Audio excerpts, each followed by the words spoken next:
Hi friends, మీ అందరి కోసం ఒక మంచి రెసిపీ అనేది నేను పోస్ట్ చేయడం జరిగిందండి. అదేనండి చేపల పులుసు. ఎంతమంది మీలో నాన్ వెజ్ లవర్స్ ఉన్నారు, వాళ్ళందరికీ ఇది బెస్ట్ కర్రీ అయి ఉంటుంది. సో అలాంటి వాళ్ళ కోసం నేను ఒక మంచి వీడియో పోస్ట్ చేశాను. లాంగ్ వీడియోలో ఫుల్గా ఉంది, చూడండి వీడియో మొత్తం కూడాను. దానికి సంబంధించిన ఫుల్ వీడియో లింక్ అనేది నేను ఈ వీడియో కింద రిలేటెడ్ వీడియోలో ఇస్తూ ఉంటానండి. చూడండి, ఒకసారి లింక్ క్లిక్ చేసి మొత్తం వీడియో చూడండి. టేస్ట్ అయితే చాలా బాగా కుదిరిద్దండి. తప్పకుండా ట్రై చేయండి. ఎప్పుడు వంట చేయని వాళ్ళు కూడా ట్రై చేయొచ్చు.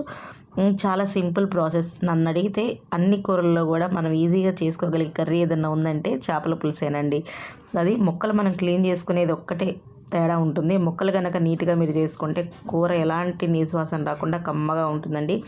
తప్పకుండా మీరు ట్రై చేయండి. ఈ రెసిపీ మాత్రం చాలా బాగా కుదురుతుంది. గ్రేవీగా కర్రీ చాలా బాగుంటుంది. మరి ట్రై చేసి ఎలా ఉందో కామెంట్ చేయండి మరి.